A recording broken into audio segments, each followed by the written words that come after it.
Bonjour tout le monde, j'espère que vous allez bien. On va démarrer cette Uniday sur Symantec Endpoint Détection en réponse. Et puis ceux qui n'ont pas pu pour l'instant nous se connecter vont se connecter au fur et à mesure. Je suis ravi de vous accueillir pour ce nouvel Uniday. Et je suis ravi également de faire cette Uniday avec Abdelzak Waret, qui va nous dire quelques mots.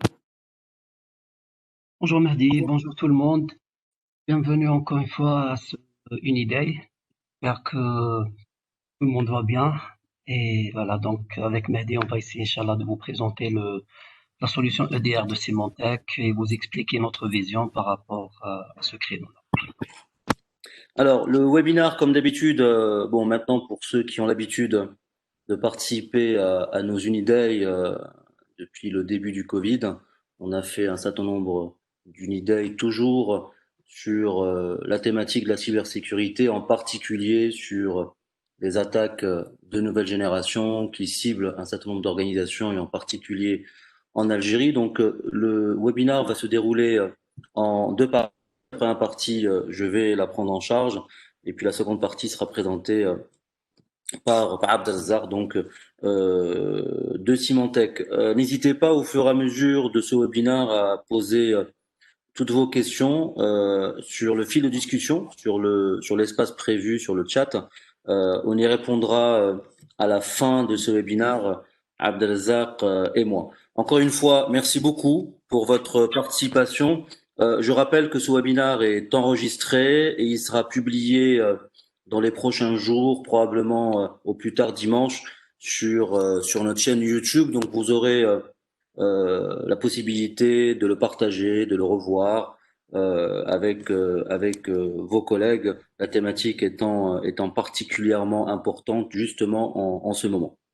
Euh, Ce qui est important de prendre en compte, c'est que cette année, pour la première fois de l'histoire récente, les risques cyber ont été placés numéro un comme risque business, notamment par Allianz, qui est une des premières assurances mondiales. Et ça, c'est vraiment un tournant très important dans notre métier de la cybersécurité et dans les préoccupations des entreprises à travers le monde. Jusqu'à récemment, le risque cyber était deuxième, troisième, quatrième position. Donc l'entreprise, le top management des entreprises, des administrations, des institutions ne voyait pas la cybersécurité, les risques de cybersécurité comme ayant un impact majeur sur l'avenir et le business de l'entreprise. On peut plus se cacher aujourd'hui. C'est le numéro un. C'est vraiment ce que pense la grande majorité des entreprises dans le monde. Et puis on le voit au fur et à mesure que ça arrive dans notre pays. On a pris l'habitude, depuis le début de l'année, de faire un certain nombre de statistiques sur les clients qui nous remontent des cyberattaques, les clients algériens, que ce soit des entreprises privées, que ce soit des entreprises nationales, que ce soit des administrations, des ministères, des agences gouvernementales.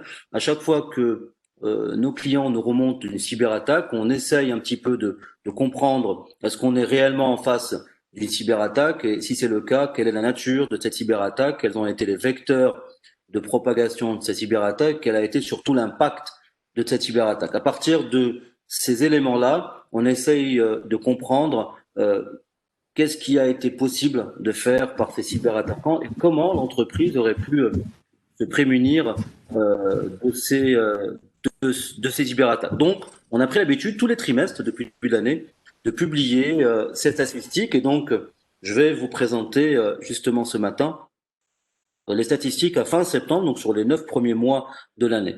Sur les 9 premiers mois de l'année, nous avons 118 entreprises qui ont été touchées en Algérie. Sur ces 118 entreprises, ça représente 7 secteurs d'activité.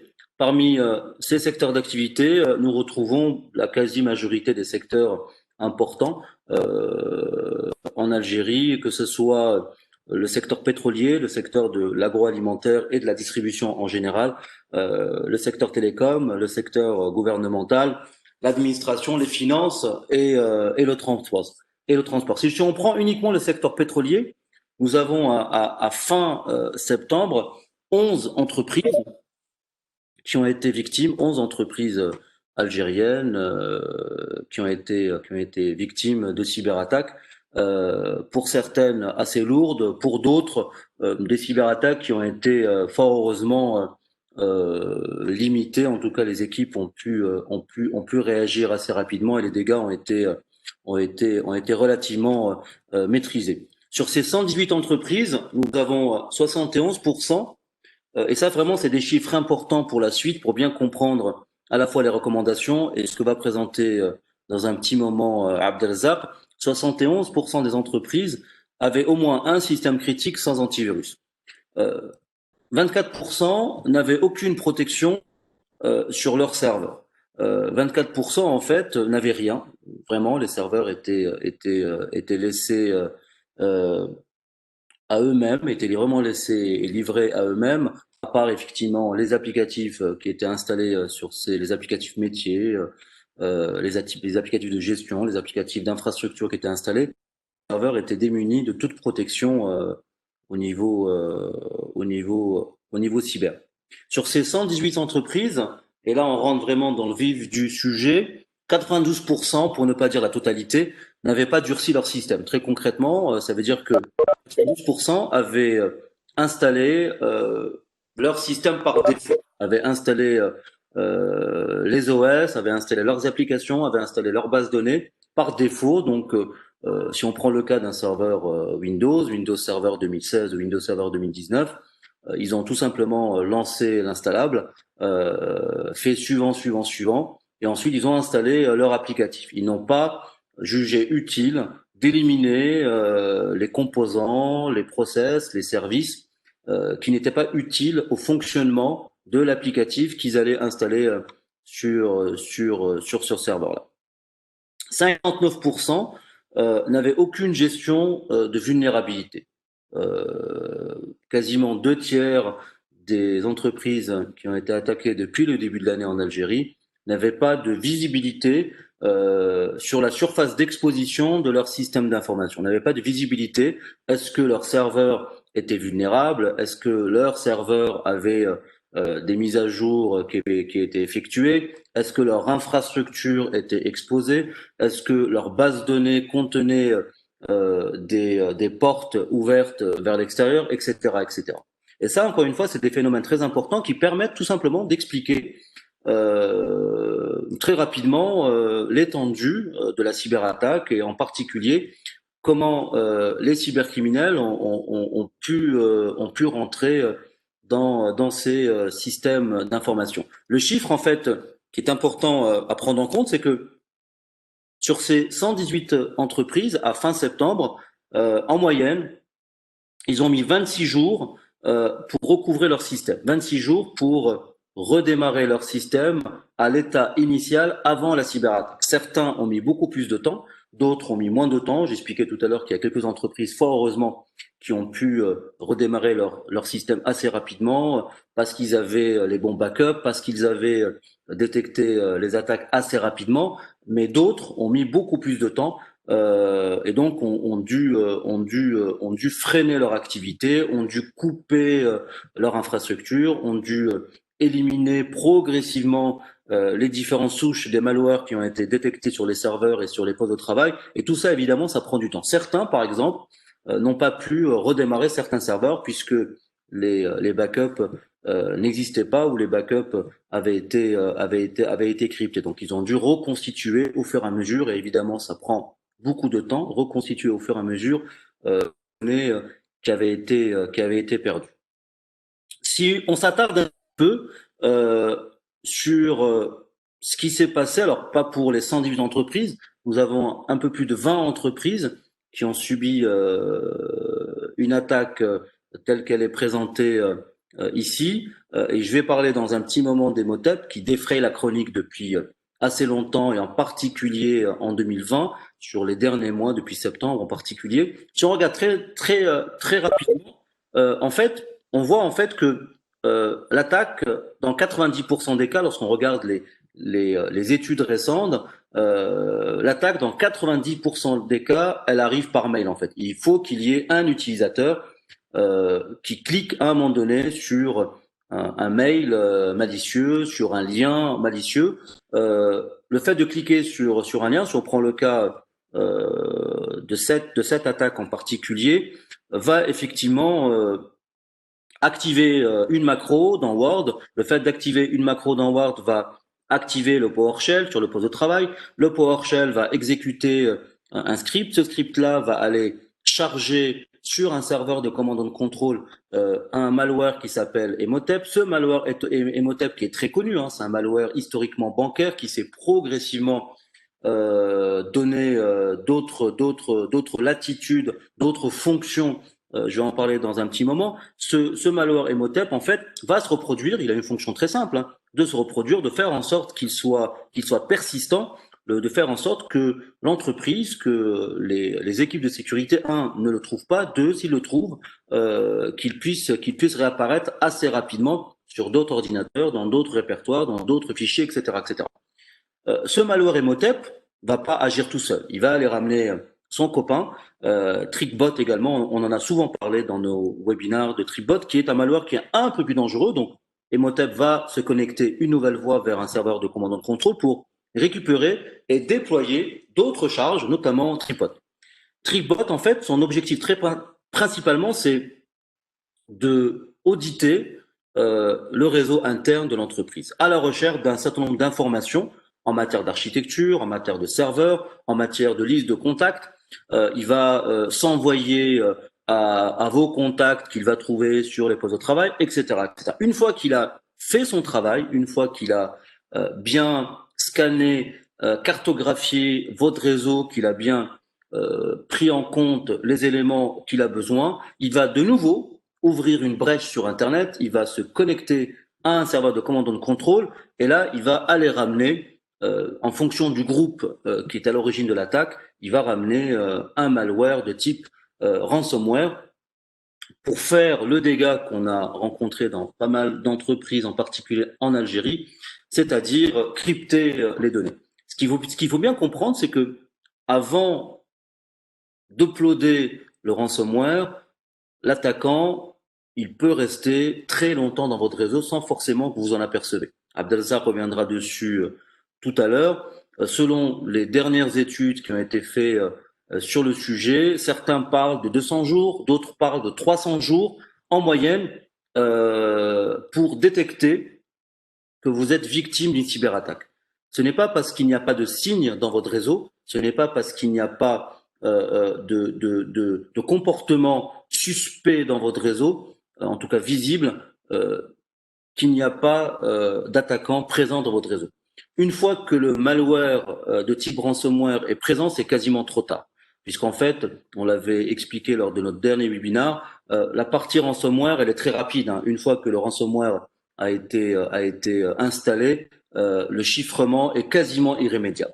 Ce qui est très important, c'est de pouvoir détecter ce qui s'est passé avant. C'est de pouvoir détecter Emotep, c'est de pouvoir détecter Tripbot, c'est de pouvoir détecter les comportements malicieux, c'est de pouvoir détecter ces fameux signaux faibles qui permettent de comprendre que vous êtes soit au démarrage d'une attaque, soit en plein attaque informatique. Maintenant, si on s'attarde un petit peu sur ce malware, en fait, c'est un malware qui interpelle les États. Jusqu'à très récemment, c'est un malware qui était encore une fois utilisé essentiellement dans les attaques bancaires. Depuis 1 an et demi, 2 ans, il se trouve d'autres horizons, d'autres utilités. En tout cas, les groupes cybercriminels l'apprécient, l'aiment beaucoup.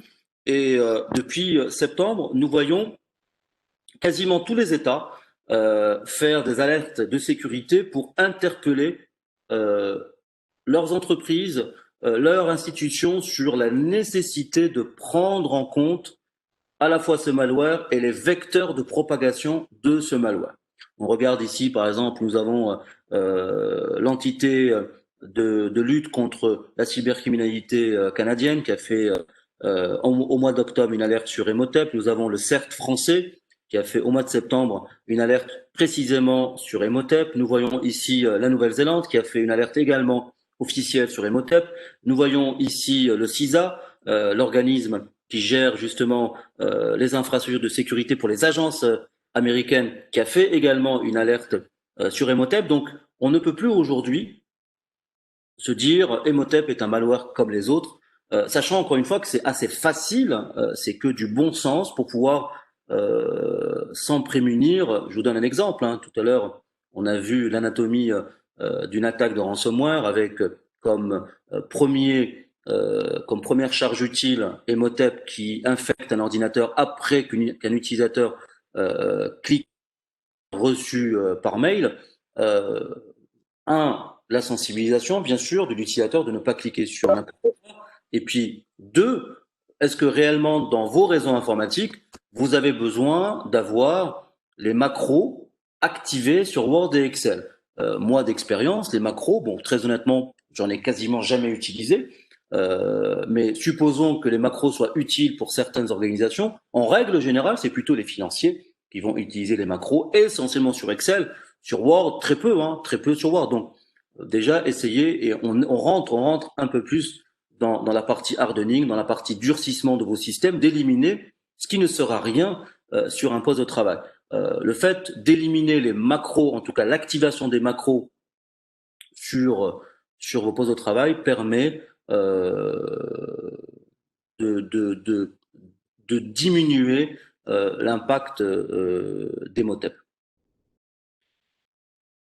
Très récemment, je ne sais pas si vous en avez eu vent, en tout cas pas mal d'entreprises ont eu, entreprises publiques, organisations publiques algériennes ont eu vent de cette note-là.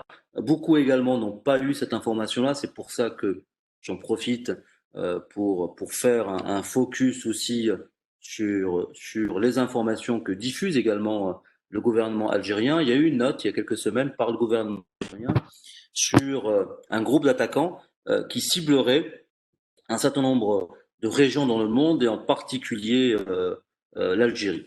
Il s'agit de Fox Kitten. Bon, il a pas mal de noms. Le nom officiel, c'est Fox Kitten. C'est ce que vous allez retrouver beaucoup sur la presse spécialisée. Maintenant, il peut y avoir d'autres noms comme Pioneer Kitten, Parasite, UNC 757, Chaton Renard, sachant que Parasite est le nom qui a été donné par le groupe de chercheurs qui a découvert au départ ce groupe d'attaquants. Ce qu'il faut bien comprendre, cette attaque cible certains secteurs particuliers, le secteur télécommunications, le secteur pétrolier, l'aviation et le gouvernement et la sûreté. Il va s'intéresser essentiellement et il s'est spécialisé essentiellement sur l'exploitation des vulnérabilités VPN, sur 5 vulnérabilités essentielles qui sont listées à l'écran. De la même manière, si on regarde ce groupe attaquant, en fait, et on regarde un petit peu la manière dont il a perpétré son attaque, la manière dont il s'est propagé à l'intérieur des réseaux qu'il a infectés, on voit en fait que une des principales missions qu'il s'est donnée, c'est de développer et de maintenir son ancrage dans les organisations qu'il a ciblées. Son objectif, ce n'est pas d'être visible. Son objectif, ce n'est pas forcément de faire des dégâts. Son objectif, c'est réellement d'infecter les entreprises et d'être persistant à l'intérieur. Et on le voit hein, lorsqu'on regarde les différents chercheurs qui ont travaillé sur ce groupe iranien. En fait, on remarque que les informations, à la fois qui ont permis de compromettre les réseaux des organisations ciblées, mais également les données qu'ils ont pu trouver dans les organisations ciblées sont revendues par ce groupe-là à d'autres groupes iraniens qui vont soit les monnayer, soit les utiliser à des fins géopolitiques, soit à des fins de hacking, ça, donc de pouvoir pénétrer encore l'entreprise pour faire des dégâts, de l'espionnage, etc., etc.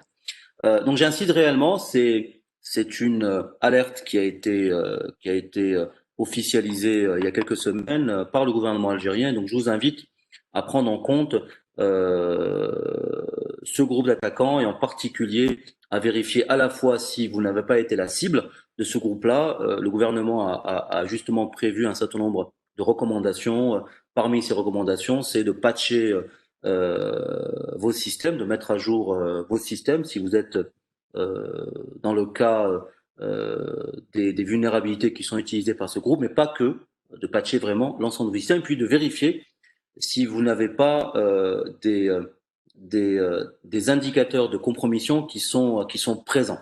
Parce qu'encore une fois, j'insiste dessus, son objectif, ce n'est pas de faire des dégâts, c'est vraiment d'être persistant sur la durée. Donc, vous pouvez aujourd'hui ne pas avoir de signaux à l'intérieur de votre réseau, de ne pas avoir de serveurs qui ont été officiellement infectés, vos antivirus n'ont rien détecté, vos moyens de sécurité traditionnels n'ont rien détecté, alors que effectivement ce groupe est présent dans votre réseau. Donc, ce qui est recommandé, c'est à la fois de patcher vos systèmes, mais également de vérifier, on le verra tout à l'heure avec Abdelazar, comment justement analyser si nous sommes en présence d'une attaque avancée, alors que l'ensemble des signaux de vos mesures de sécurité sont au vert. En fait, lorsqu'on regarde les attaques informatiques, et en particulier les attaques récentes, on remarque en fait que l'utilisateur interne ou l'utilisateur externe est à l'origine de la propagation d'une attaque. Il faut à un moment donné, on l'a vu tout à l'heure, hein, dans 90% des organisations, dans 90% des attaques, il est nécessaire d'avoir un utilisateur qui clique quelque part, soit sur un lien, soit sur une pièce jointe, mais il est nécessaire de cliquer. Donc on va s'intéresser justement à cette population-là. Le deuxième vecteur, c'est la messagerie. Évidemment, le mail ne peut pas être propagé vers un utilisateur s'il n'y a pas de messagerie quelque part. Troisième vecteur, c'est les protocoles d'administration. Aujourd'hui, on le voit de plus en plus. On le voit même avec le groupe iranien Pioneer Kitten, qui effectivement va se propager à l'intérieur du réseau de l'entreprise à travers des protocoles tels que RDP ou SSH. Il a besoin de ces protocoles une fois qu'il a pénétré à travers des vulnérabilités VPN. Il a besoin à l'intérieur de l'organisation d'avoir des accès RDP, des accès SSH. Donc on le voit de plus en plus, les protocoles d'administration sont évidemment recherchés, ciblés par les attaquants pour pouvoir accéder au Saint Graal, c'est-à-dire le data center, les serveurs qui vont contenir les données qui sont prises. Enfin, une attaque ne peut pas réussir, en tout cas, elle a quasiment aucune chance de réussir s'il n'y a pas de vulnérabilité applicative.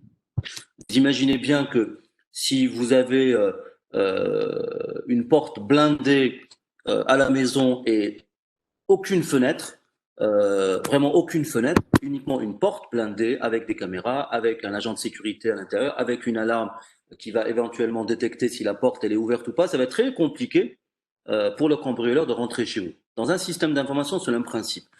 Si vous avez des systèmes qui sont durcis, si vous avez des systèmes qui sont patchés, même si encore une fois, et j'ai pris l'habitude d'être extrêmement humble vis-à-vis du patch, vis-à-vis de l'application des vulnérabilités. Il n'est pas question aujourd'hui de vous dire que il faut patcher quotidiennement vos systèmes parce que c'est un combat perdu d'avance. Il est impossible de patcher tous les jours.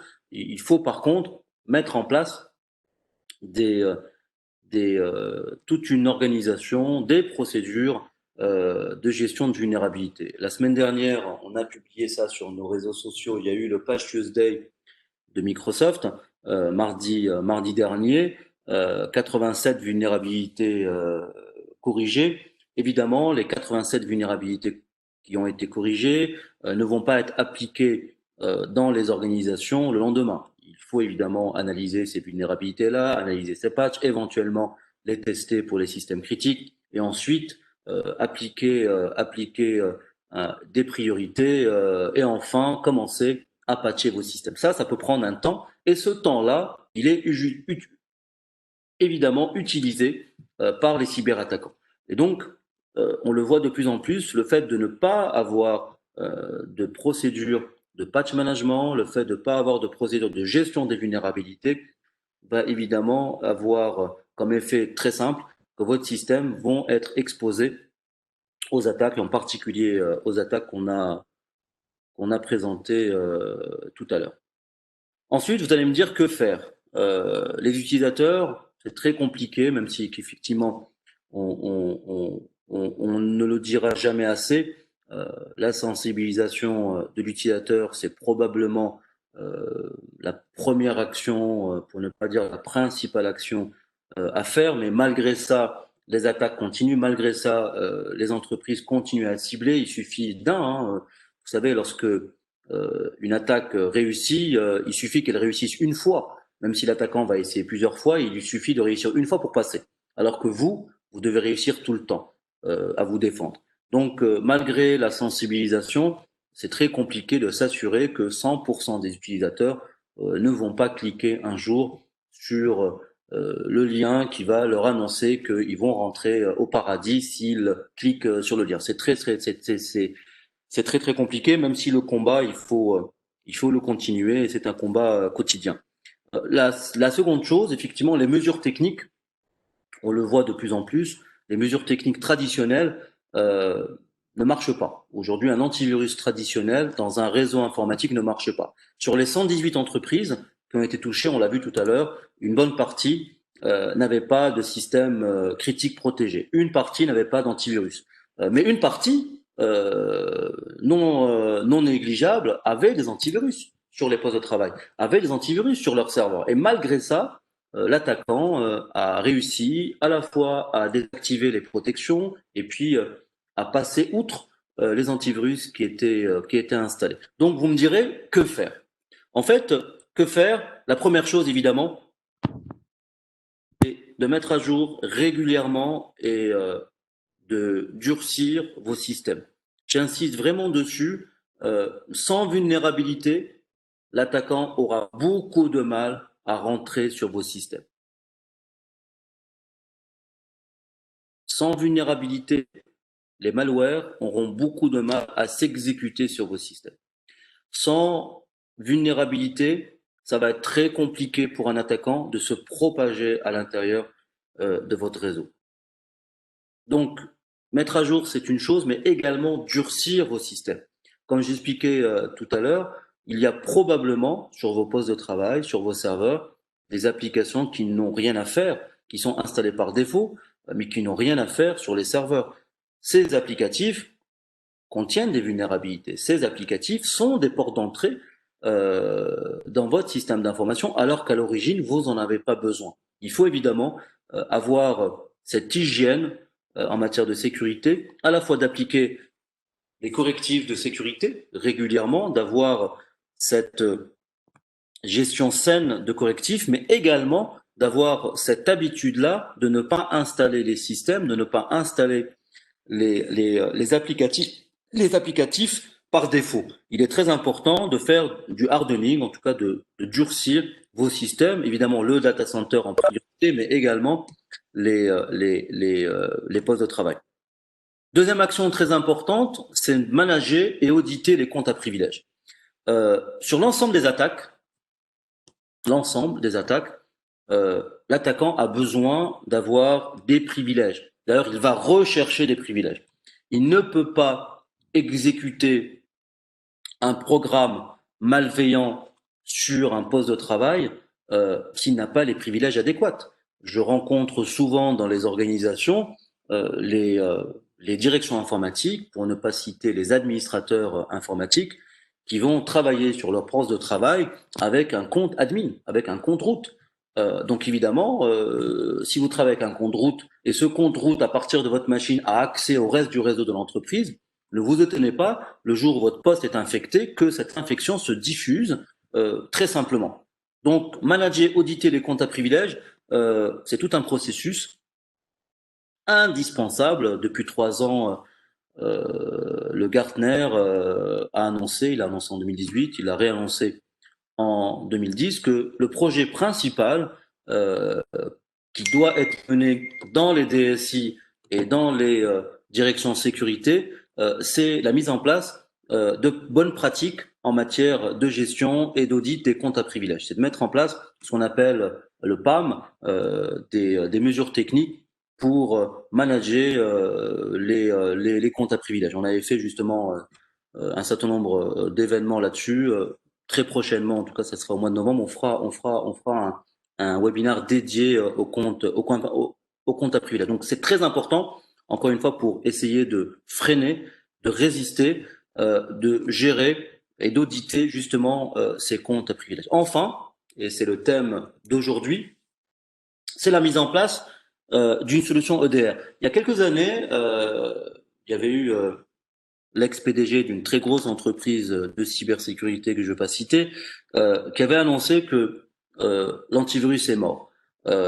Oui, on peut considérer aujourd'hui, lorsqu'on est en face de ce qui se passe depuis quelques années et qui ne s'arrêtera pas, on le voit en 2020, il y a une recrudescence impressionnante liée à beaucoup de choses, liée au développement du digital dans le monde, liée à la numérisation des entreprises, liée à l'accélération du télétravail par l'apparition de l'épidémie. Évidemment, les cyberattaquants ne sont pas en reste. Les cyberattaquants ont compris que les entreprises à travers le monde se digitalisaient massivement, que les entreprises, par les temps qui courent, ouvraient tous azimuts leur système d'information et savent également que ces entreprises-là, pour la grande majorité, ont des défenses qui ne sont pas efficaces. Et on le voit aujourd'hui, l'antivirus ne fait pas son travail tout simplement parce qu'il va être basé sur des comportements qui sont connus. Il va être basé essentiellement sur la signature, il va être basé essentiellement sur des comportements de malware standard. À partir du moment où l'attaque n'est pas une attaque traditionnelle, et on le voit sur les entreprises qu'on a eu à auditer, les entreprises qu'on a eu à assister, on remarque effectivement que dans la grande majorité des cas, l'antivirus, même s'il était à jour, même s'il était dans sa dernière version, n'a vu que du feu, il n'a pas vu l'attaquant passer. Pire que ça, l'antivirus a été désactivé par l'attaquant pour qu'il puisse travailler tranquillement. Donc Abdelzak, dans un petit moment, va justement vous présenter pourquoi, face à ces attaques, face à ces comportements malveillants, il est plus que indispensable de réfléchir à mettre en place une solution de détection et de réponse. Merci beaucoup. N'hésitez pas encore une fois à poser vos questions. Je vois quelques questions qui m'ont été posées. J'y répondrai à la fin. Donc n'hésitez pas à les poser sur le fil de discussion, sur le chat. Et puis évidemment, on y répondra avec grand plaisir juste après l'intervention de Abdelzak. Bonjour Mehdi, encore une fois, bonjour tout le monde, bienvenue pour ce webinaire. Voilà, je pense que Mehdi il a fait une bonne introduction au sujet. Je vais essayer d'aller directement vers le plus essentiel, vous présenter la solution Symantec EDR et vous dire pourquoi aujourd'hui une solution EDR de façon générale est indispensable toute entreprise voulant se protéger contre les attaques les plus avancées. Est-ce que vous arrivez à voir mon écran? Oui, oui, très bien. Très bien. Voilà, donc, je m'appelle Abdelzak Fouaret, je suis BDM chez Symantec et je suis en charge donc, de l'Algérie et quelques pays aussi de la région africaine. Et essentiellement, donc, je suis basé en Algérie, donc mon travail est axé beaucoup plus sur l'Algérie. Voilà, donc on va essayer de vous présenter la solution Endpoint Detection and Response de Symantec. J'avais prévu de parler un petit peu de tout ce qui est paysage des menaces, les challenges qu'on rencontre aujourd'hui, etc. Mais je pense que Monsieur Zakaria a très très bien expliqué tout ça, donc probablement on va faire rapidement.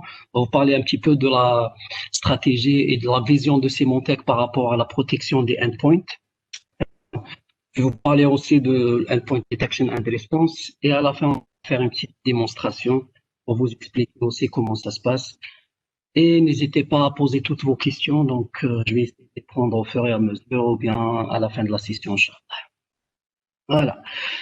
Donc, encore une fois, comme l'a très très bien expliqué M. Zakaria, depuis quelques années déjà, les attaques sont de plus en plus sophistiquées, elles sont de plus en plus ciblées, et qui a facilité tout ça, c'est aussi le fait que l'environnement IT des entreprises a réellement évolué pendant les dernières années.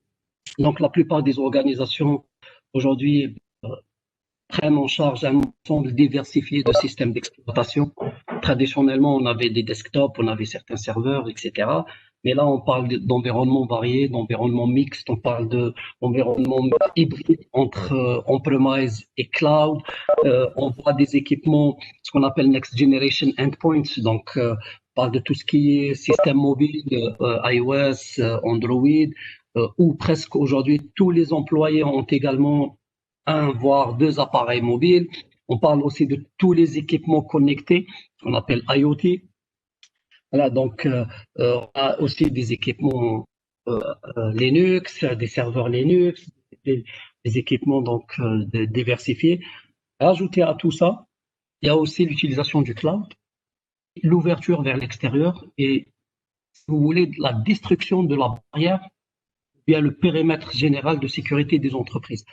Le Covid-19 a accéléré la croissance du travail à domicile. Je crois que tout le monde a remarqué, tout le monde a eu comment travailler de chez lui pendant cette période de Covid-19.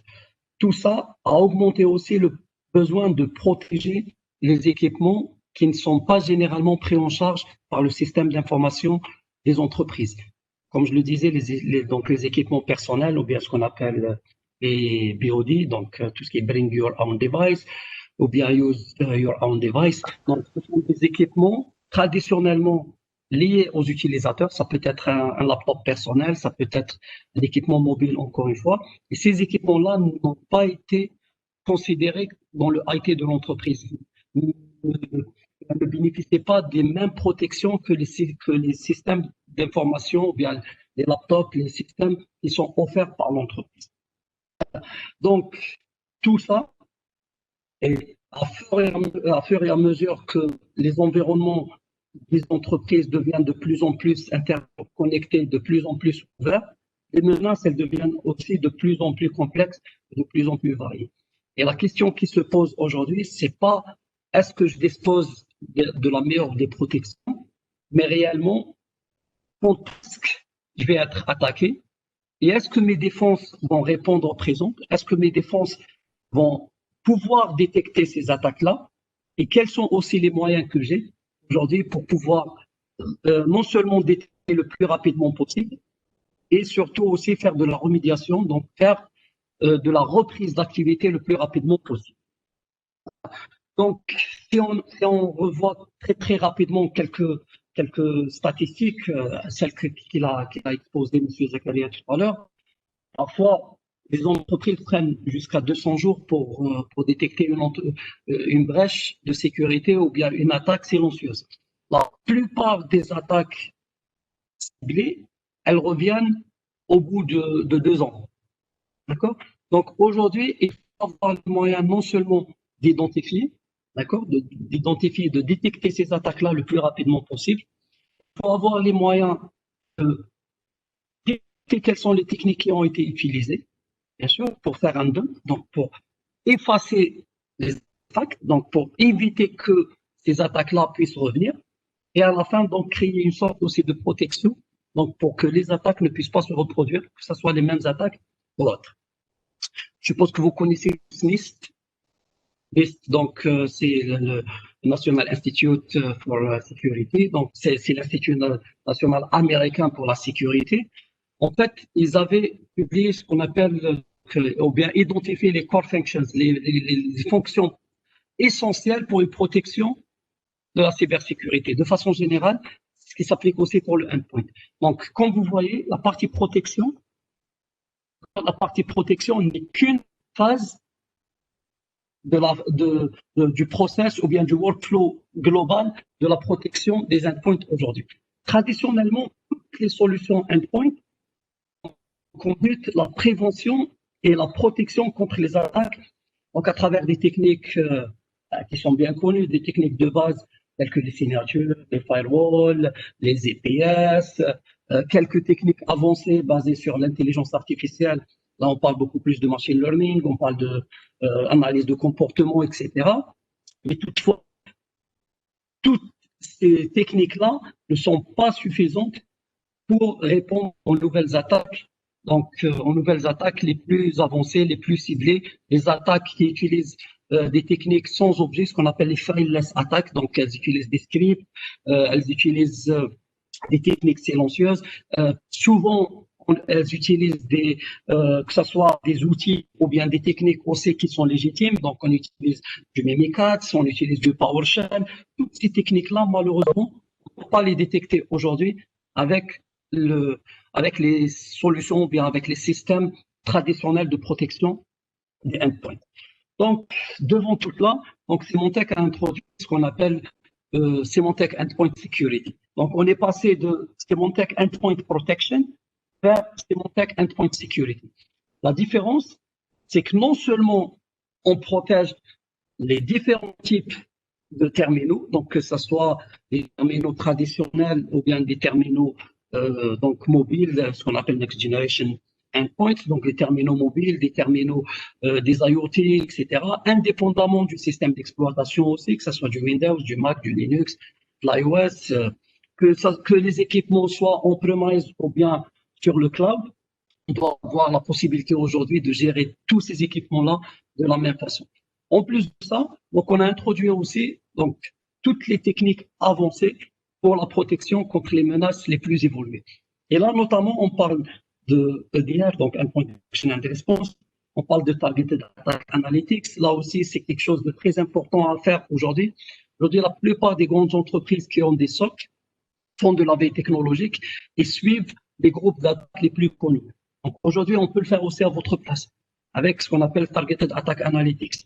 Application Control and Isolation, c'est exactement du durcissement et du hardening, ce dont parlait tout à l'heure M. Zakaria. Active Directory Defense, c'est quelque chose d'unique chez Symantec. En fait, aujourd'hui, on permet de protéger les postes de travail, on permet de protéger plutôt l'Active Directory, la structure Active Directory directement à partir du poste de travail, sans avoir besoin de passer par une protection sur le serveur lui-même, sur le serveur Active Directory lui-même. Et il y a aussi d'autres techniques telles que Secure Connection qui nous permet aujourd'hui de détecter les réseaux malicieux, de détecter les réseaux qui peuvent faire de l'exfiltration de données, de l'interception, etc. Bien sûr, donc l'utilisation de VPN et tout. Voilà, donc, on va malheureusement pas parler de toute la suite Symantec Endpoint Security, et on va parler essentiellement de la partie EDR, donc Endpoint Detection and Response. La partie Endpoint Detection and Response intervient chez Symantec sur l'ensemble des étapes de l'attaque. En fait, si vous voyez là, on peut considérer ça comme un workflow. Donc, le workflow, il est calqué sur le modèle de MeterAttack. Je suppose que vous connaissez aujourd'hui MeterAttack, qui est considéré comme le workflow référence aujourd'hui dans la cybersécurité. Donc, on a essayé, Symantec, de calquer nos techniques de détection, nos solutions de détection et de protection par rapport à ce framework-là. Et donc, on retrouve les phases de pré-attaque, les phases d'incursion, d'infection, d'infestation et d'exfiltration. Et comme vous voyez là, la partie détection et réponse, elle vient donc sur l'ensemble de ces étapes. Comment ça se passe? Je vais vous l'expliquer dans les slides. Donc, voilà. Donc, l'EDR de façon générale, c'est un terme générique, qui n'est pas propre à Symantec. Aujourd'hui, tous les éditeurs parlent de EDR. D'ailleurs, on dépasse même le stade de parler de l'endpoint detection and response, mais on utilise le terme EDR aussi pour d'autres solutions. On parle par exemple de Email Threat Detection and Response. On parle de XDR, d'accord, Extended Detection and Response. Aujourd'hui, l'EDR, c'est un terme pour dire, donc, aller au-delà de la protection, pour faire de la détection et pour faire de la remédiation.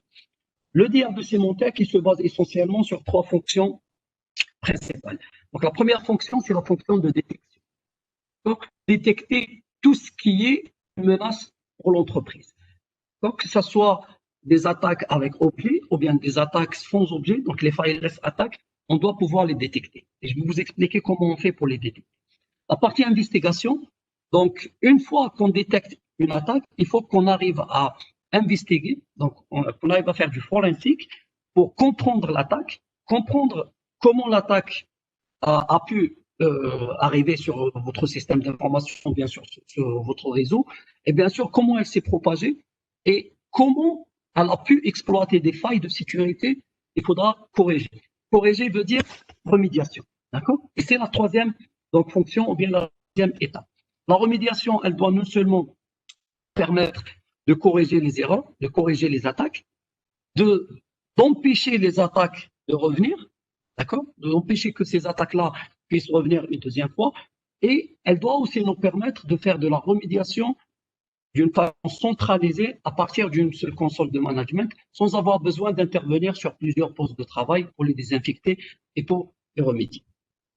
La première fonction, donc, est la détection. Et quand on parle de détection, on parle forcément de détection d'anomalies. D'accord? Généralement, les systèmes traditionnels, ils utilisent, comme je l'ai dit, des signatures, ils utilisent donc des bases de réputation, ils utilisent du machine learning, donc d'analyse d'attributs, etc. Et tout ça ne suffit pas. Pourquoi ça ne suffit pas? Parce qu'aujourd'hui, les attaques les plus avancées, ce sont des attaques ciblées. Ça veut dire que ce sont des attaques qui utilisent soit des techniques nouvelles, ou bien des techniques aussi qui ne sont pas identifiables, qui ne sont pas connues. Et celles-là sont les plus dangereuses aujourd'hui pour les entreprises. Pour pouvoir les détecter, on doit faire donc de la veille, on doit détecter toute anomalie qui peut subvenir sur un poste de travail. Quand on parle d'anomalies, on parle des anomalies qui touchent un ensemble de choses. On parle du software, d'accord? Donc tout ce qui se passe sur les applications, sur le système d'exploitation lui-même est considéré comme des événements.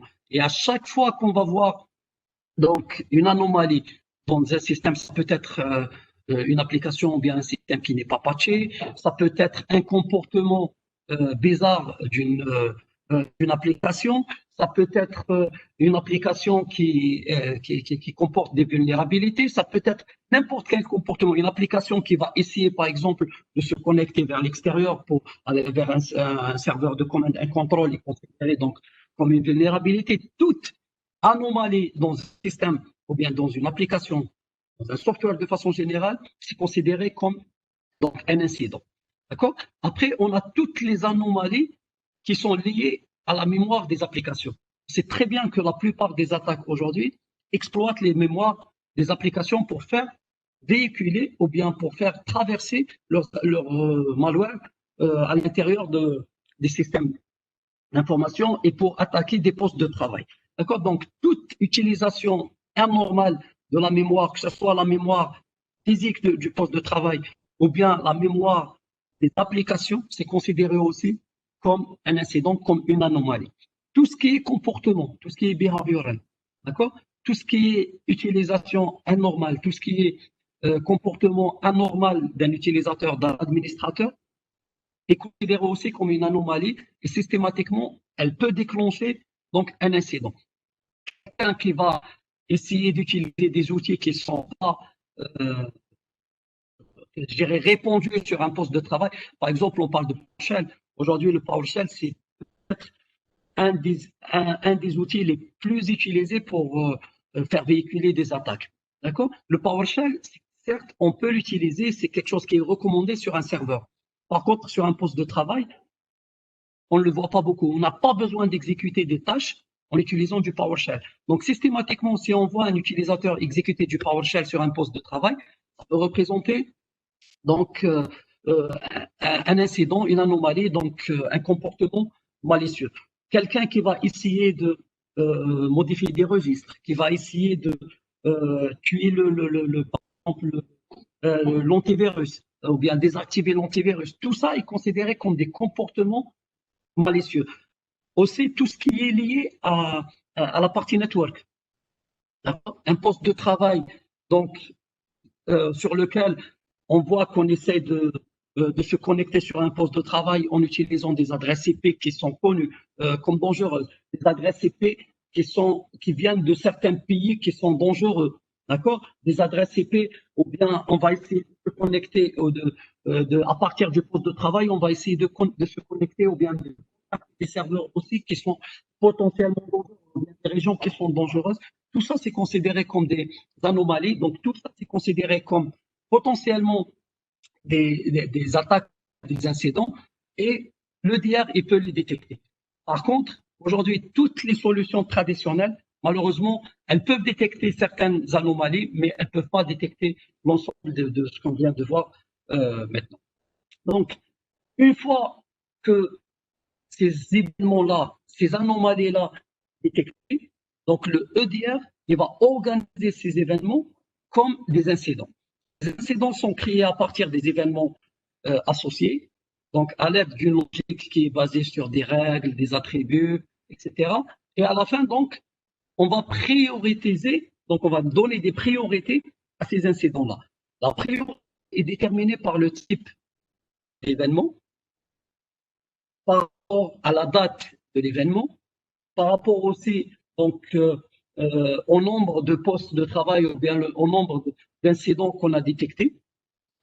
Et donc, à partir de là, donc, on va créer ces incidents-là et on va les afficher sur la console EDR pour que l'administrateur puisse les consulter, puisse voir quels sont ces incidents-là et remédier dans le cadre d'une remédiation. Bien sûr, c'est très important aujourd'hui de prioriser les incidents. Aujourd'hui, quand on parle de incident response, le problème des administrateurs ou bien des incident responders, donc ceux qui répondent aux incidents, c'est de prioriser les incidents. Parfois, on arrive, on trouve, on ne va pas dire 100, on va dire 10 incidents. Parfois, on néglige la priorité, on passe par l'ordre chronologique, donc on commence par le premier, et finalement, l'incident le plus important, c'était le dernier. Et le temps d'arriver vers cet incident-là, il aura déjà fait des dégâts, il aura déjà fait beaucoup de dégâts dans le système d'information. La priorité est quelque chose de très important. Donc, ces incidents, donc, une fois prioritisés, une fois affichés sur la console, on va commencer à faire des filtres. D'accord? Donc, on peut aussi faire des filtres avec un certain nombre de catégories. Donc, on peut utiliser la priorité, on peut utiliser le nombre de terminaux qui sont affectés, on peut utiliser aussi par rapport aux dates, etc. Et donc, à partir des filtres-là qui sont sélectionnés, ça va nous permettre, donc aux incident responders, donc ça va leur permettre de rationaliser et de optimiser le flux de travail. Donc là, on est toujours dans la phase de détection. Et là, on commence déjà à préparer la phase de réponse et la phase de remédiation. D'accord? Donc, une fois que on choisit un incident et on clique sur l'incident, EDR va nous fournir un aperçu de chaque incident, ce qu'on appelle incident view. D'accord? La vue d'incident, elle va comprendre un résumé de l'incident, un graphique de l'incident et une liste des événements et de processus qui sont associés à cet incident.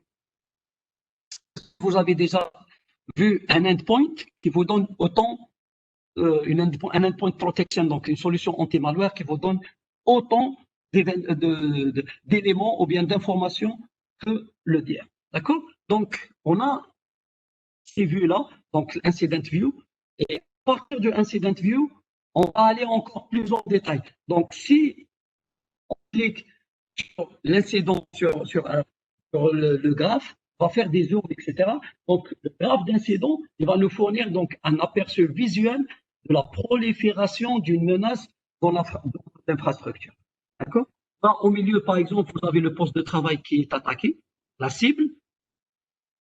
À gauche, donc vous avez l'entité qui vous attaque, d'où est-ce qu'elle vient cette attaque-là, et vous avez l'ensemble des étapes qui ont été utilisées. Ce qu'a montré tout à l'heure M. Zakaria, donc par rapport à Emotet. Donc, vous voyez, il y avait un échelonnement, il y avait donc une séquence d'éléments qui ont été utilisés pour pouvoir perpétuer l'attaque. Et donc, l'EDR, il va vous donner toutes ces étapes-là. Il va vous permettre donc de comprendre l'attaque, comment elle est arrivée, comment elle a pu donc s'exécuter sur le poste de travail avec les différentes techniques qui ont été utilisées. Donc, enfin, donc vous avez ce qu'on appelle la touche de navigation qui va vous permettre, qui peut être utilisée pour développer, pour réduire, pour déplacer, ou bien pour centrer le graphique. Parce que là, certains éléments qui est réduit. Parfois, on a beaucoup plus d'éléments. Donc, vous pouvez les déplacer, c'est du drag and drop. Donc, vous pouvez déplacer comme vous voulez. Vous pouvez aussi cliquer sur n'importe quel élément du graphe pour avoir plus de détails. D'accord? Pour le supprimer, pour le mettre en blacklist, pour le whitelister, etc. Et tout ça, donc, ça intervient dans la partie réponse. Un des outils aussi, ou bien un des moyens qui nous permet aussi de faire aujourd'hui de la détection et de la détection avancée, c'est ce qu'on appelle chez Symantec Target Analytics. Donc Symantec, à travers ses différentes solutions, à travers ce qu'on appelle Global Intelligence Network, qui est considéré aujourd'hui la plus grande connaissance civile au monde. Donc la plus grande base de connaissances de sécurité civile au monde. Donc, il y a un ensemble de clients de Symantec qui partagent donc leur télémétrie. On a aussi des sondes qui sont placées un peu partout à travers le monde. Tous les équipements Symantec qui remontent des informations, qui remontent de la télémétrie vers le Global Intelligence Network. Et derrière, donc il y a des chercheurs qui font de la veille technologique, donc qui surveillent tout ça. Et dès qu'il y a des anomalies, dès qu'on détecte des activités malicieuses, dès qu'on détecte des activités qui sortent de l'ordinaire, on commence à suivre donc ces activités-là. On les fait passer par tout ce qui est analytics, par tout ce qui est machine learning, etc. Donc, pour déterminer ces attaques sont de réelles attaques. On les compare aussi avec les techniques qui sont connues, avec les groupes d'attaques qui sont connus, donc les groupes d'attaques qu'on surveille. Et une fois donc qu'une attaque est détectée, systématiquement, donc les analystes ils vont vérifier cette attaque et on va faire des pushes donc sur les systèmes, sur les consoles de management, les consoles d'administration EDR de nos clients-là. Et je vais vous montrer tout à l'heure comment ça se passe, donc comment on affiche ces incidents-là sur les consoles d'administration. Parmi les choses que fait le Targeted Attack Analytics de Symantec, c'est de surveiller les plus grands groupes ou bien les groupes d'attaque les plus connus à travers le monde. Là, on retrouve quelques exemples. Donc, on retrouve Dragonfly, Shaman, Elfin. Ce sont vraiment des groupes d'attaque qui sont connus. Et ce que vous pouvez remarquer, l'alarme que vous pouvez remarquer, c'est l'évolution du nombre d'attaques qui sont perpétuées par ces groupes-là depuis 2018 jusqu'à fin 2019. Donc, on était à environ 400, 500 attaques. Aujourd'hui, on a dépassé les 500 attaques. Pour vous dire qu'aujourd'hui, je vous montrais tout à l'heure, M. Zakaria, il y a une prolifération des attaques, il y a une évolution très, très, très importante des attaques ciblées, des attaques évoluées pendant les 2 dernières années. Donc, une fois que tous ces événements-là sont détectés, donc ils sont remontés au niveau de la console d'administration, on doit commencer la phase d'investigation. D'accord? Pour commencer la phase d'investigation, on doit chercher les indicateurs de compromission. Chaque attaque, chaque menace, donc, elle a des signatures, elle a des techniques, elle a donc des indicateurs de compromission. D'accord? Et l'EDR, il vous permet de rechercher donc les artefacts et vous permet de rechercher ces indicateurs de compromission qui peuvent être des fichiers, qui peuvent être des processus, qui peuvent être des MD5, des SH2, ça peut être n'importe quel hash. Et tout ça, donc, c'est ce qu'on considère aujourd'hui des indicateurs de compromission. D'accord? Et il n'y a pas de limite au nombre d'expressions que vous pouvez rechercher sur l'EDR. Donc, quel que soit le type de recherche donc, que vous pouvez effectuer, vous pouvez le faire directement sur la base de données de l'EDR. La base de données de l'EDR, elle stocke toutes les informations des flux des données entrants lorsqu'ils traversent votre réseau. D'accord? Et donc, si par exemple vous cherchez un nom de poste de travail, vous cherchez un nom de processus, vous cherchez par exemple avec le hash ou quoi que ce soit, donc ces recherches-là, donc elles vont se faire sur la base de données et vont être utilisées pour trouver des événements qui se sont déjà produits dans votre environnement. D'accord? Aujourd'hui, par exemple, si vous avez un CIEM, vous avez une équipe d'incident response, vous avez une équipe, un SOC, donc il y a, vous voyez par exemple une attaque qui vient via l'email, sachant que l'email aujourd'hui est considéré comme le premier véhiculant des menaces, vous voyez quelque chose qui vient via l'email. Prenez par exemple, prenez le hash et vous venez, et vous l'exécutez. Donc, vous faites une recherche dans la base de données EDR.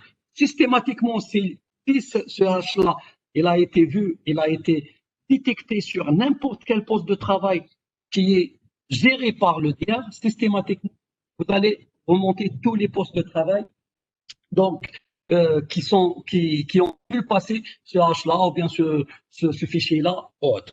D'accord? Donc, tout ça, il va vous permettre, donc, en cas d'incident, de trouver rapidement et facilement les indicateurs de compromission, ce qui va vous permettre aussi, donc, de gagner en temps de réponse et répondre plus rapidement aux menaces quand elles surviennent sur votre système d'information ou bien sur votre réseau.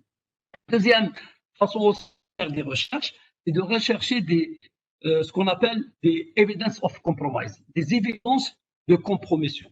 D'accord? L'évidence de compromission, ça veut dire qu'on ne va pas chercher dans la base de données de l'EDR, mais on va chercher sur les postes de travail eux-mêmes. Donc, on utilise des informations d'événements EDR, donc les indicateurs de compromission qui sont retrouvés dans la base de données. Il y a également donc une recherche qui est en quasi temps réel, d'accord, sur les postes de travail qui sont dans votre environnement pour détecter les evidence of compromise, donc ce qu'on appelle EOC. Donc, ça peut inclure de la même façon que tout à l'heure pour les indicateurs de compromission, ça peut inclure des fichiers, des process, des clés de registre, ça peut inclure des informations de service, etc. Voilà. Donc, la possibilité de trouver ces indicateurs, ces évidences de compromission dans votre environnement est essentielle quand vous essayez de faire de la réponse aux incidents. D'accord? Sans pouvoir ces recherches-là, vous allez être obligé d'aller poste par poste et essayer d'analyser les postes de travail pour pouvoir déterminer. Donc, l'investigation, elle se fait d'un point central qui va vous permettre de détecter tous les postes de travail qui sont infectés. Une des ressources ou bien une des fonctions aussi essentielles et peut-être l'une des plus importantes de l'EDR de Symantec, ce qu'on appelle l'event recording. D'accord? Event recording, donc on fait un enregistrement de tout ce qui se passe sur le poste de travail. D'accord? Tous les événements qui parviennent sur le poste de travail, vous avez un ensemble, par exemple, des exemples ici, ça peut être tout ce qui est lié aux sessions, donc l'ouverture, fermeture de session, login, log-off, ça peut être une modification de fichiers, donc création, suppression, etc., chiffrement. Aujourd'hui, par exemple, si vous avez une attaque ransomware, généralement, on essaye toujours de chiffrer les postes de travail. Donc, au moment où on va essayer de chiffrer le poste de travail, ça aussi, c'est considéré comme un événement. Donc, c'est un incident qui va être enregistré. Tout ce qui est en liaison avec les registres, tout ce qui est en liaison avec le network aussi. Donc, si quelqu'un vient, échange le DNS, échange le réseau, l'adresse IP ou quoi que ce soit, les événements système qui parviennent ou bien qui surviennent sur le poste de travail sont enregistrés. C'est non seulement de nous permettre de faire de l'investigation, mais c'est de faire aussi du forensique. Il faut voir ça comme une sorte de caméra de surveillance. D'accord? Donc, vous avez une caméra de surveillance qui surveille.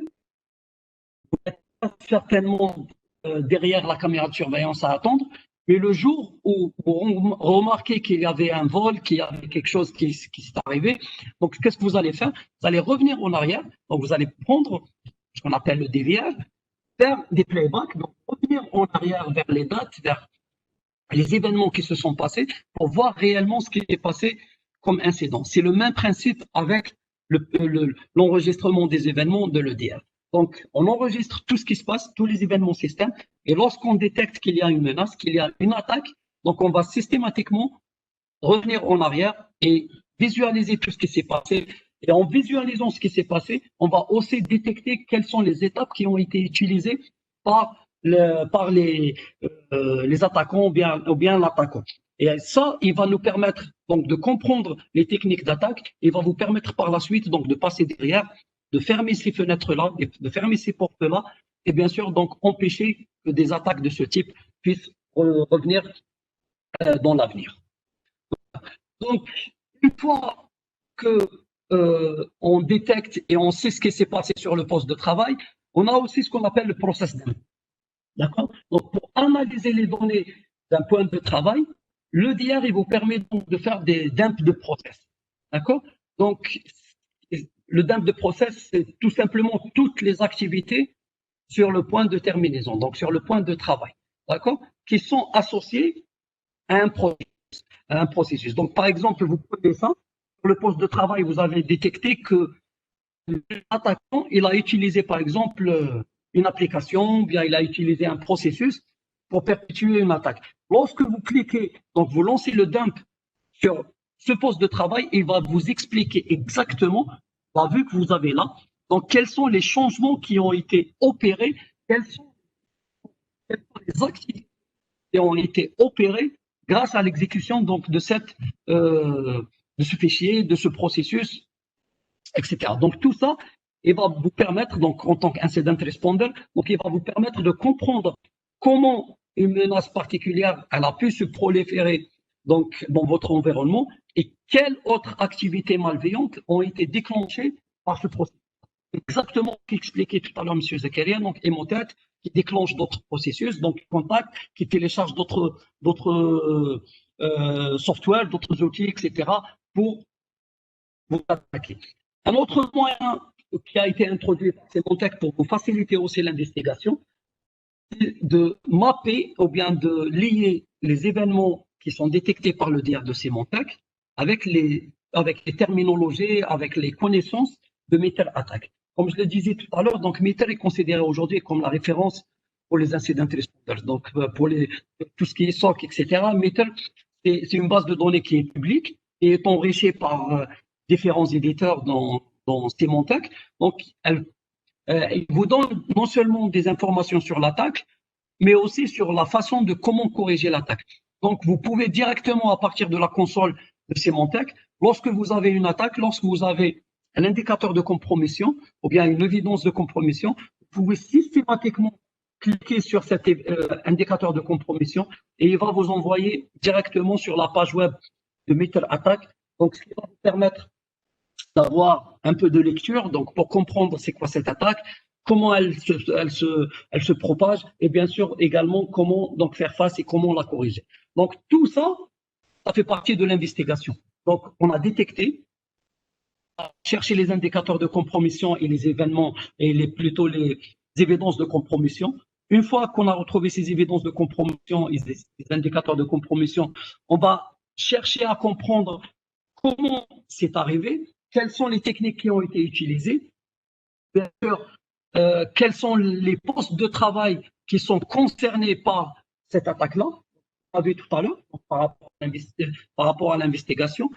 Aussi faire des dumps et faire donc de la recherche, revenir faire des playbacks avec l'enregistrement des événements pour voir tout ce qui s'est passé. Et une fois donc que l'investigation elle se termine, on passe plutôt à la phase de réponse et à la phase de remédiation. L'avantage de l'EDR, de façon générale, et de l'EDR de Symantec en particulier, c'est qu'il vous permet de faire de la remédiation donc à partir d'un point central. Donc, il vous permet de blacklister ou bien de whitelister un fichier. Par exemple, sur un poste de travail X, si vous blacklistez un fichier ou bien une application, systématiquement, cette action-là, elle va se répercuter d'une façon générale sur l'ensemble des postes de travail que vous avez dans votre environnement. Vous n'avez pas besoin de le faire par poste de travail. Si, par exemple, vous supprimez un fichier, on va faire la même chose. Donc, on va scanner tous les postes de travail et si on trouve le même fichier, on va le supprimer. D'accord? Si vous mettez en quarantaine, c'est la même chose. Donc, et généralement, ce qu'on fait quand on détecte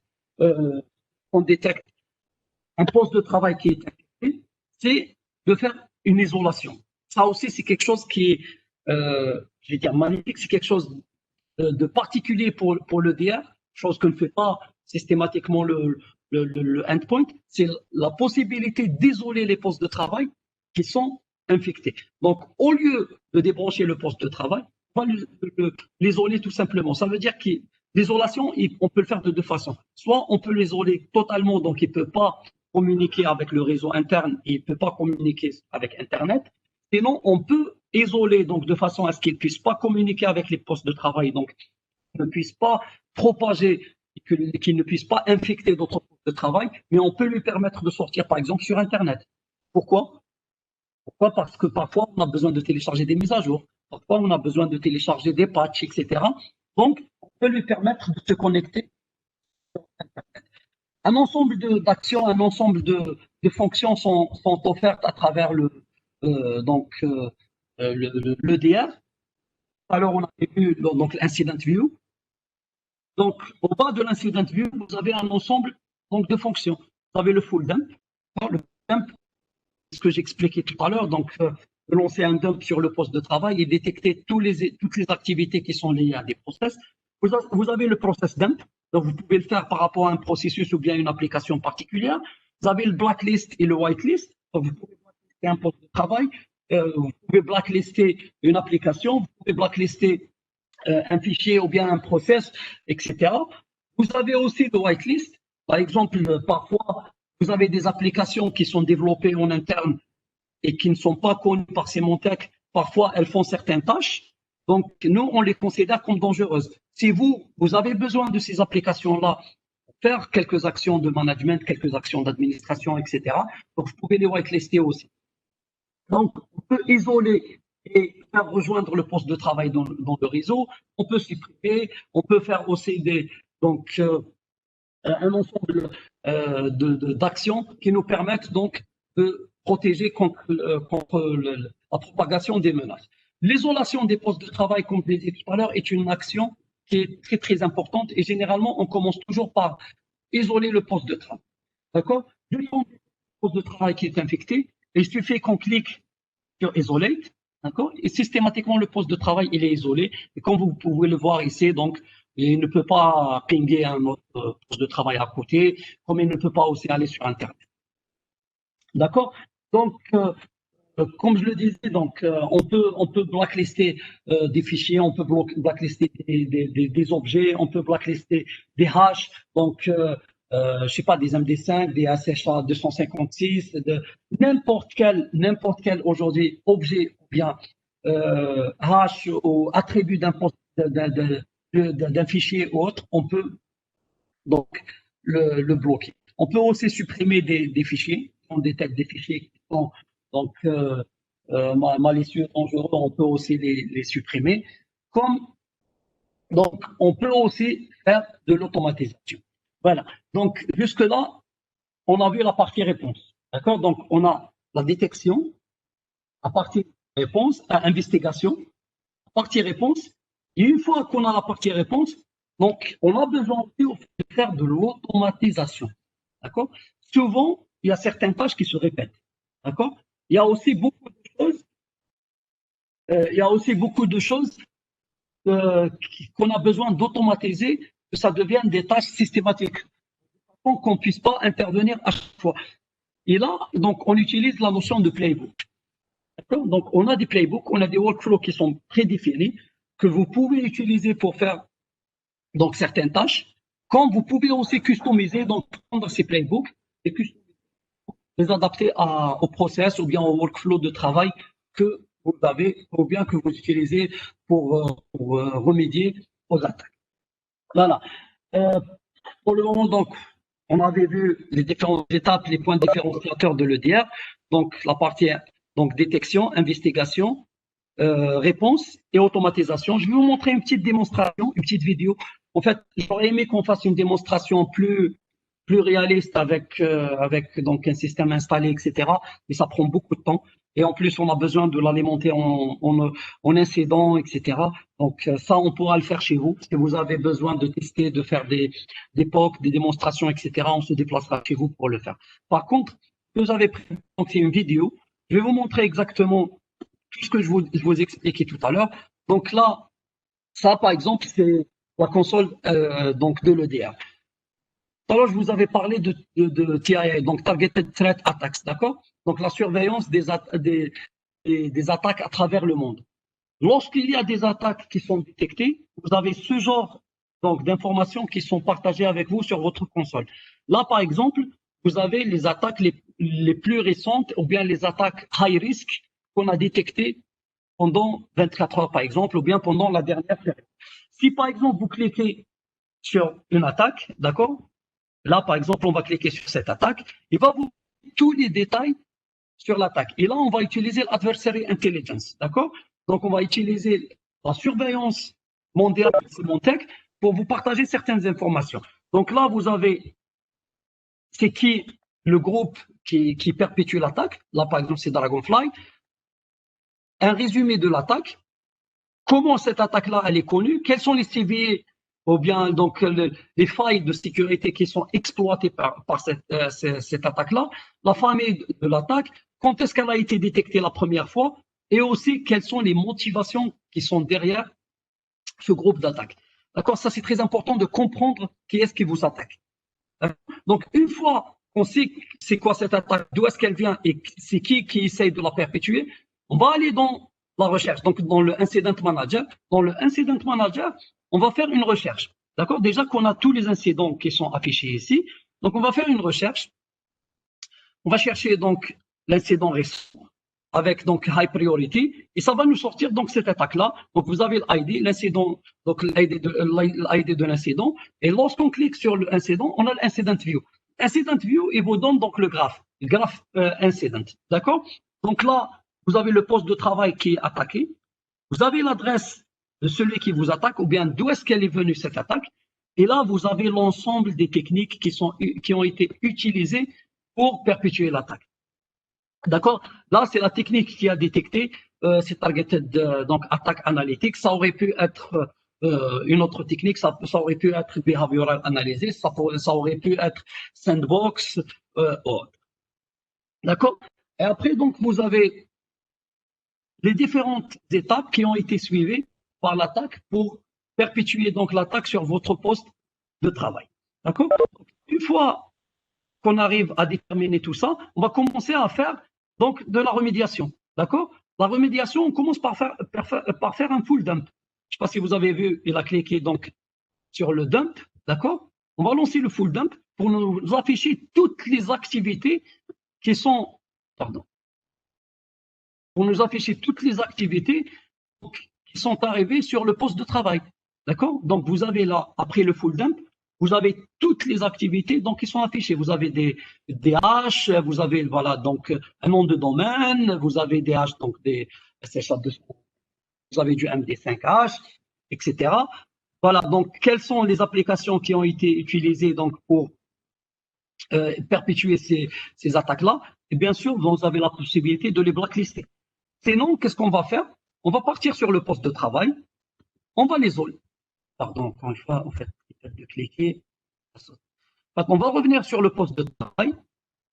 On va isoler ce poste de travail-là, d'accord? De façon à ce qu'il ne puisse pas propager l'attaque vers d'autres postes de travail. Isolate, d'accord? Et donc, on va revenir. On va voir quels sont les incidents. Donc, on a le dump qui a été lancé. Et systématiquement, donc, on va voir tous les événements qui ont été utilisés. On va non seulement les supprimer, on va remettre le poste de travail vers l'état initial, donc avant l'attaque. Et bien sûr, donc on va fermer toutes les menaces connectées de façon à ce qu'elles ne puissent pas se reproduire à l'avenir. Voilà. Tout ce que je voulais vous présenter aujourd'hui. Je ne sais pas, est-ce que vous avez des questions?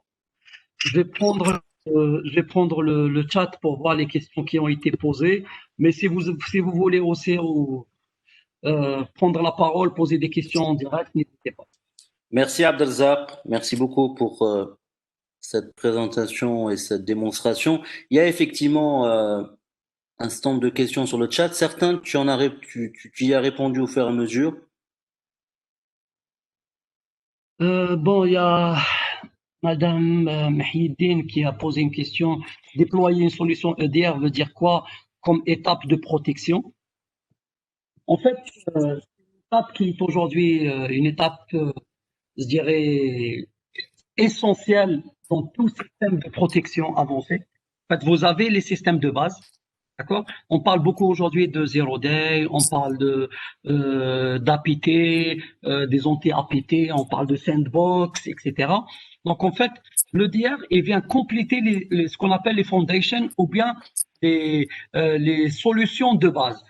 N'importe quelle entreprise aujourd'hui, je pense, je dis n'importe quelle, mais c'est vrai qu'il y en a pas, mais toutes les entreprises ou presque utilisent des solutions anti-malware traditionnelles, d'accord?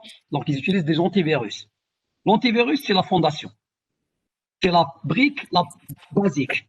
Après, l'EDR, on peut l'appeler EDR, on peut l'appeler anti-APT, on peut l'appeler comme vous voulez, mais c'est pour les attaques les plus avancées, les attaques les plus évoluées. Donc, si vous voulez faire aujourd'hui face aux attaques les plus évoluées qui parviennent sur le poste de travail, il vous faut de l'EDR.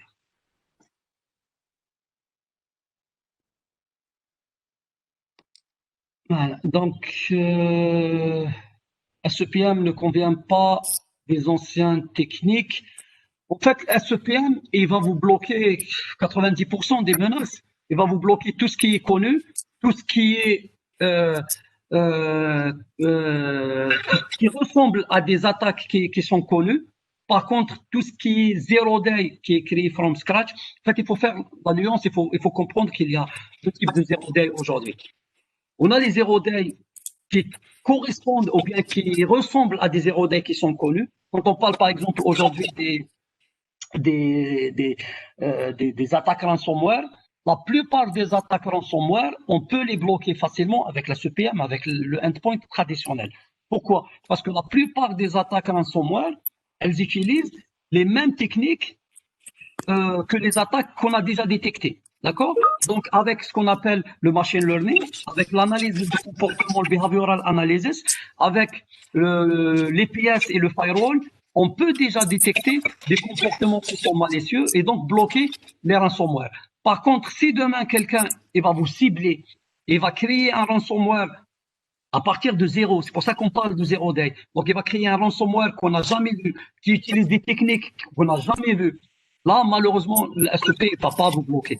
Le SEP ne va pas bloquer l'attaque et vous aurez besoin de partir sur de l'EDR. L'EDR, il va utiliser des techniques plus avancées. Il va utiliser aussi du sandbox. Alors, je parlais parmi aussi les techniques qui sont utilisées dans l'EDR, il y a aussi le sandboxing. Ça veut dire que l'exécution et l'émulation des attaques à partir donc sur les postes de travail pour détecter les comportements les plus avancés. Euh, Créer ou modifier la politique qui gère la liste noire des ordinateurs externes en intégrant le fichier MD5 des codes de l'OH. Oui, effectivement. Monsieur Benani, effectivement. Ouais. On peut le faire. Donc, vous avez une whitelist et une blacklist qui sont téléchargées systématiquement à partir de Symantec, mais vous pouvez aussi customiser. Donc, comme je le disais tout à l'heure, vous avez par exemple d'autres solutions. Certainement, vous avez des mail gateway, vous avez des firewalls, vous avez un CM, vous avez d'autres solutions qui détectent. Donc, si vous détectez une menace qui vient du web, de l'email ou autre, vous pouvez récupérer donc le fichier MD5 qui est considéré dans notre cas comme un indicateur de compromission. D'accord? Donc, vous pouvez le récupérer, vous pouvez le mettre dans la base donc de blacklist par exemple, et systématiquement ce fichier-là il va être blacklisté sur l'ensemble des postes de travail de votre environnement. Vous pouvez aussi faire plus que blacklister, vous pouvez aussi faire une recherche, donc chercher ce MD5-là, donc que ce soit dans la base EDR ou bien sur les postes de travail, d'accord? Pour détecter les postes de travail qui ont été infectés ou bien qui sont sensibles à où ce MD5 existe. Est-ce qu'on peut créer ou modifier la politique qui gère la liste noire? Ça, je pense que c'est une question dont j'ai répondu. Est-ce qu'il y a une différence entre Insight et Sonar de SEPM et l'EDR? En fait, Insight et Sonar, c'est des techniques de Insight, c'est l'analyse de réputation, et Sonar, c'est l'analyse de comportement. D'accord? On utilise aussi ces mêmes techniques-là dans l'EDR. D'accord? Mais on les utilise à une échelle beaucoup plus avancée. En plus de ces techniques-là, donc je vous ai dit qu'on combine aussi d'autres techniques. Donc on vérifie tout ce qui est anomalie, on vérifie tout ce qui est comportement des utilisateurs, on fait aussi du sandboxing, donc on fait de la détonation des événements, plutôt des objets, des fichiers, etc., pour pouvoir détecter. Donc il ne faut pas voir l'EDR comme un concurrent à SEP ou bien l'endpoint traditionnel, il faut le voir comme un complément. Et ça, c'est connu dans la sécurité. De façon générale, vous avez toujours les fondations, donc les solutions de base, et vous avez les solutions donc avancées. On n'a pas vu comment EDR travaille avec Symantec Mail Security. En fait, l'EDR, il est dédié pour le endpoint. On parle de endpoint detection and response. D'accord? Après, il y a de la corrélation qui se fait avec d'autres solutions de Symantec. Si, par exemple, un client il a ce qu'on appelle ETDR, donc Email Threat Detection and Response de Symantec, à ce moment-là, on peut faire de la corrélation des événements. Ça veut dire que tout ce qu'on détecte au niveau de l'endpoint, on va le partager avec l'email, et tout ce qu'on détecte via l'email, on va le partager avec le endpoint. La collaboration, ça fait partie de ce qu'on appelle chez Symantec l'Integrated Cyber Defense. D'accord, c'est la plateforme de cyberdéfense intégrée de Symantec, mais à condition d'avoir les différentes briques de Symantec. Est-ce que l'EDR travaille avec une base de données individuelle ou peut intégrer la base de données SEPM, comme le SEPM prend les informations des postes de travail, comme Top Secret pour d'autres applications? En fait, l'EDR, il s'intègre nativement, il s'intègre directement avec le SEP. D'ailleurs, l'EDR, il n'a pas besoin d'utiliser un agent supplémentaire. Donc, il utilise le même agent SEP. D'accord? C'est ce qu'on appelle l'Unified Agent. Donc, un seul agent qui va servir pour le SEP et qui va servir aussi pour l'EDR. Donc, il va utiliser la même base de données que le SEP. Par contre, il a une console d'administration à part.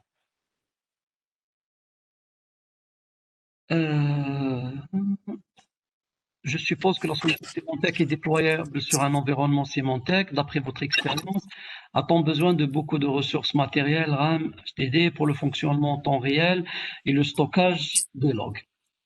En fait, il y a deux façons de faire l'EDR aujourd'hui, d'installer l'EDR de Symantec.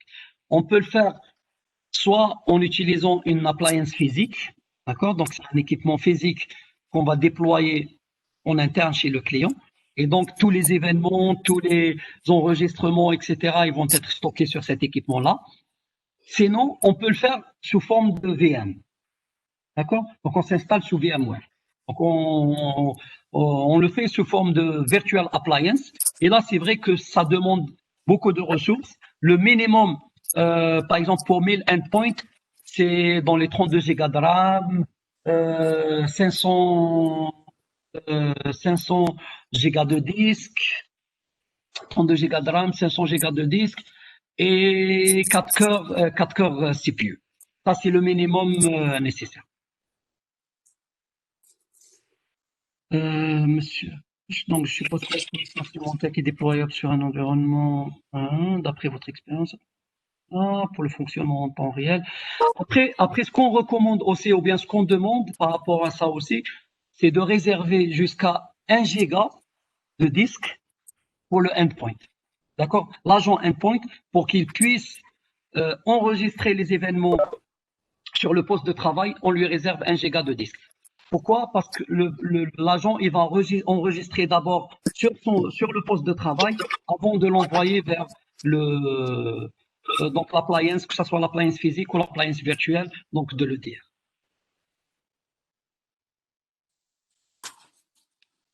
Voilà. Est-ce qu'il y a d'autres questions? Est-ce qu'on peut installer en data center, ces mises à jour, on peut les télécharger? Tout à fait, exactement, Madame Hidin. C'est exactement le cas. En fait, le DR, il a besoin de cloud, il a besoin d'un accès Internet pour récupérer beaucoup de choses. Donc, par rapport, si vous voulez faire de la corrélation, ça se fait sur le cloud. Si vous voulez faire, par exemple, aussi du sandbox, le sandbox, vous pouvez le faire aujourd'hui de deux façons. Vous pouvez le faire on-premise et vous pouvez le faire aussi sur le cloud.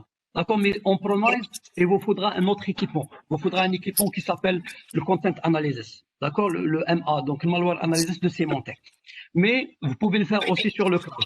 Comme vous avez aussi besoin de récupérer des mises à jour d'une façon régulière. Donc là, vous allez utiliser soit donc le même LUA que vous utilisez pour SEPM, ou bien vous pouvez lui dédier aussi un LUA spécialement pour lui.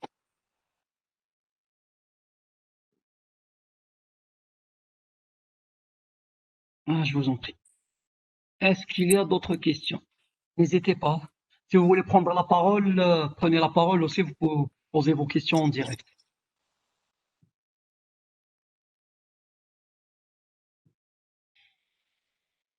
Apparemment, c'est pas le cas. Je pense qu'on a fait le tour, Abdelzak. Très bien. Voilà, donc merci beaucoup à tout le monde, tous les participants. Merci pour votre présence, merci pour vos questions. Beaucoup de questions très pertinentes, vraiment très intéressantes. Merci beaucoup Abdelzak pour ta participation à ce webinaire. Merci pour l'excellente présentation. Je rappelle à tout le monde deux choses importantes. La première, c'est que le webinaire a été enregistré. Donc, nous allons le publier dès le début de la semaine prochaine sur notre chaîne YouTube. Donc, nous vous enverrons le lien. Il sera également publié sur nos réseaux sociaux. Donc, n'hésitez pas à la fois à le revisionner si besoin et surtout à le partager en interne au sein de vos équipes auprès de vos collègues. Deuxième élément très important, nous avons la possibilité également de mettre à disposition de nos clients des licences d'évaluation de la solution EDR. Il n'y a pas mieux que d'évaluer la solution en environnement réel. Et croyez-moi, ça donne des résultats très impressionnants. Le fait de constater des signaux que vous ne voyez pas autrement qu'avec un EDR.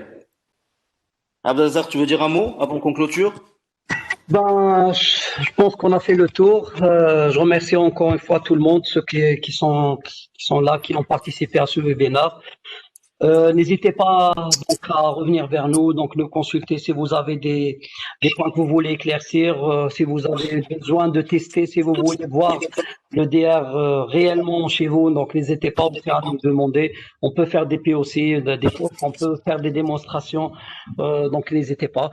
Après, donc je répète juste une chose, le DR aujourd'hui n'est plus, je veux dire, c'est pas un choix mais c'est carrément un must. C'est vraiment quelque chose, une nécessité pour les entreprises. Donc, n'hésitez pas. Il faut franchir le pas. Il faut aller vers le DR. Et on est là pour vous supporter, pour vous apporter donc le soutien nécessaire qu'on avait. Voilà. Merci encore une fois. Merci Abdelzak. Merci Merci à à vous. tout le monde. À très Merci à bientôt. vous. Au Au revoir. revoir.